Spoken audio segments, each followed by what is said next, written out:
Hey, what is up, YouTube? It is the Dual Threat Podcast. Here, your daily news source for all things sports. Thank you all so much for tuning into the video. Make sure to hit that like button, that sub button, and to comment any differing opinions or concerns that you have about our channel. We always encourage the criticism, as Jacob has had for the past few videos. He did make his bed, as you saw in the last video, which is great. You know, we're just improving it video by video. So today, we are going to go into our next segment of how teams can make the playoffs.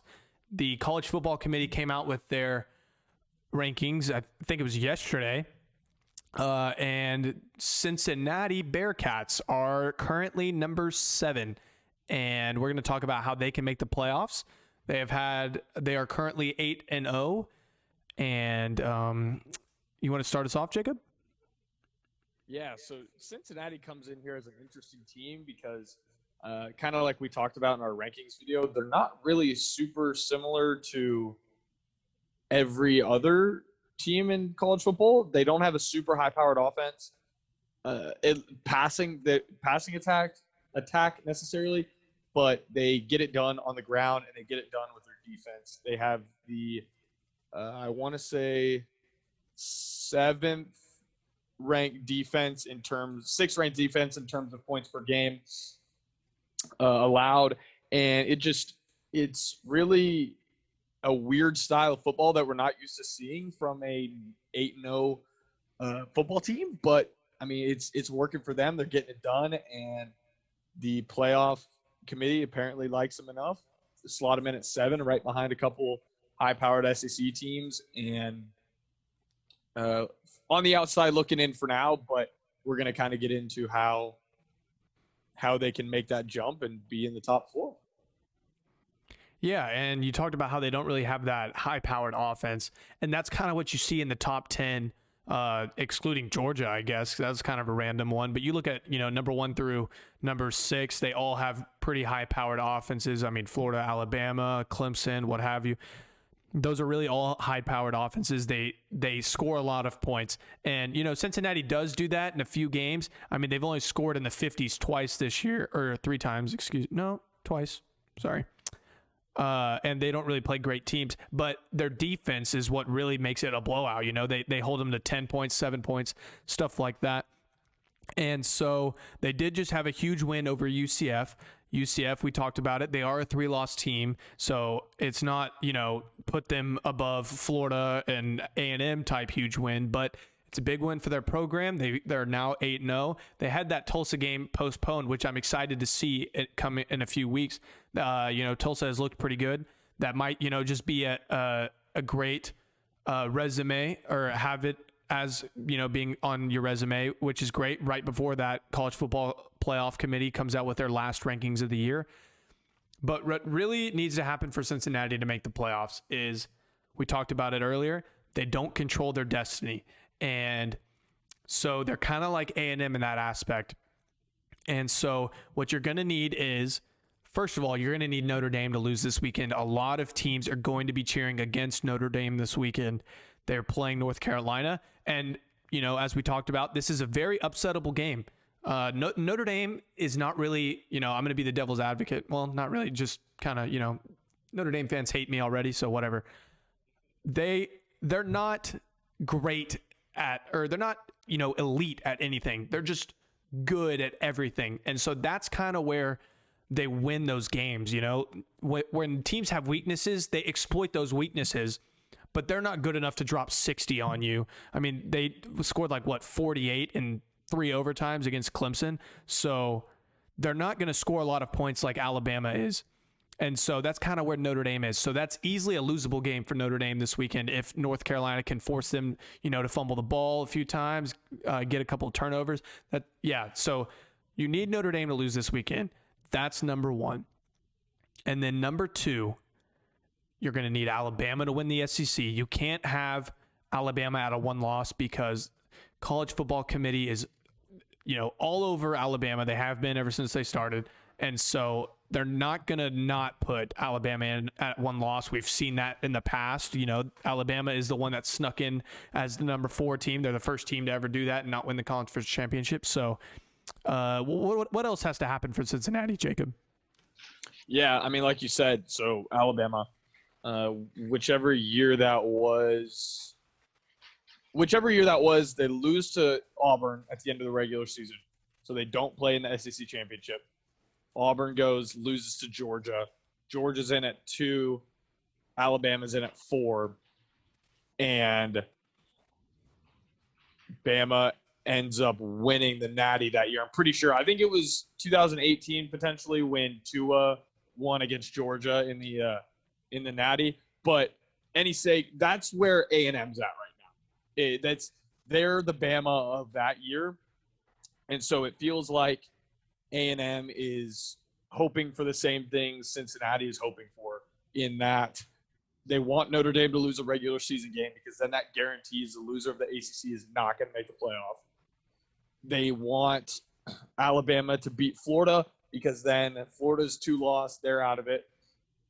And Alabama's a clear-cut number 1 either way. And so the next piece of the puzzle that Cincinnati needs is they need an A&M to lose, because as we've talked about, as everybody has talked about the past years, the SEC bias is real, and it shows in the rankings from the first college football rankings from tonight when Georgia came in at 9 for literally no reason. Their offense is horrible. Their defense has not been good.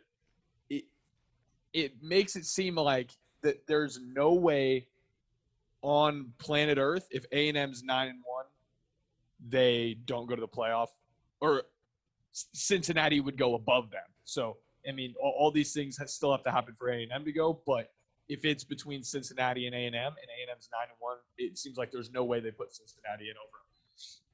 That being said, A&M just had 2 games postponed. The Tennessee game is already scheduled to be remade. The Ole Miss game, I think they're going to play it when the SEC championship is, if I'm not wrong, or around then at least. Their most losable game is against Auburn. Saturday, December 5th. They play at Auburn. Auburn hasn't looked good, but they're still 5-2. Kind of probably should be 4-3 because of the Arkansas game, but we're past that. That's their most losable game. They're probably not going to lose to LSU. LSU's not looked good this year. Tennessee has really fallen off the face of the earth, and Ole Miss is very hit or miss on offense and really bad on defense, so that shouldn't be an issue for the Aggies. Yeah, that Auburn game is their biggest game that they have left. Auburn's ranked. Probably won't be after they play Bama, but nonetheless, it's that's still their most losable game, and that's what Cincinnati is really hoping for, because if Notre Dame loses, the loser of the ACC championship is out. Alabama beats Florida, Florida's out. And if A&M loses that game, then it's Alabama, say Clemson, just because I personally think they're going to beat Notre Dame. Alabama 1, Clemson 2, Ohio State 3 probably if they lose that, or if they win out, and Cincinnati at 4. And I think that's their best shot. There's also the fact that Ohio State could lose a game. They haven't looked great, and they could lose probably not one of the next 3 regular season games, but they could lose to Northwestern in the Big Ten championship.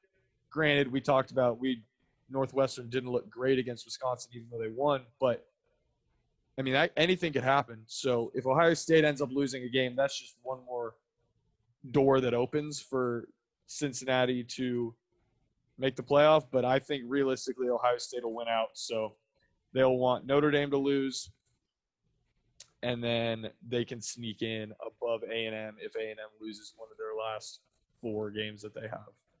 Yeah, I agree. And, they're really going to need Ohio State to win out, as you said.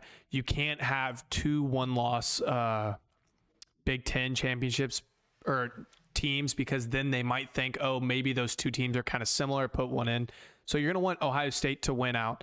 Maybe just, as for a little cushion's sake, maybe have Wisconsin and Indiana lose another game. Wisconsin and Indiana do play each other, so that in the eyes of the college football committee might look pretty good.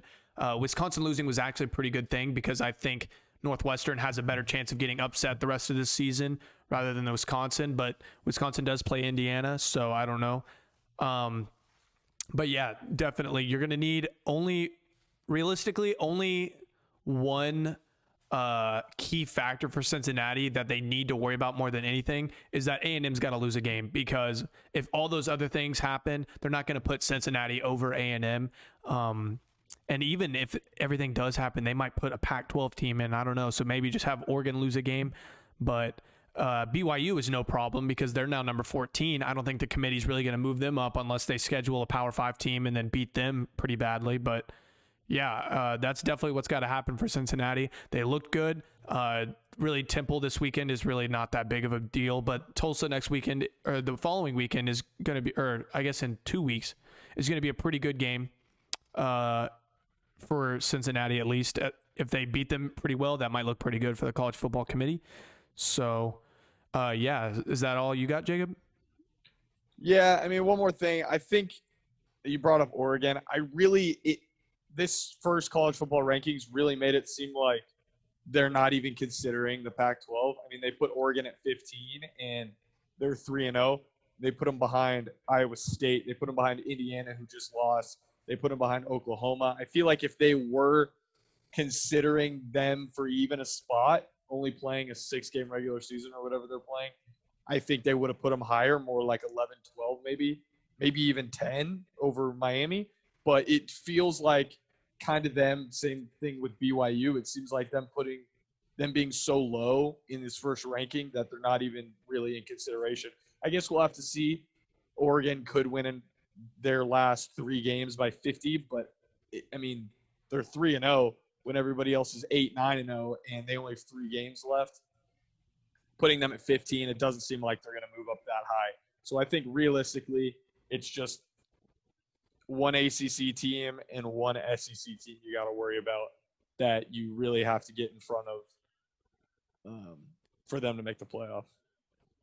Yeah, so there you have it. You got to have A&M lose a game. That's number one. You got to have Notre Dame lose a game as well. Yeah, a lot of people are cheering against Notre Dame this weekend. Sorry, Irish fan. That's just kind of how it is. But Notre Dame can easily make the playoffs again if they beat Clemson. So, if they do end up losing this weekend, it's really not the end of the world for them. They just have to win out after this weekend. But that's even if they do lose.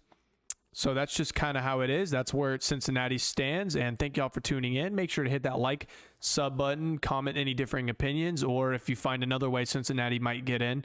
And so, yeah, thank y'all for tuning in.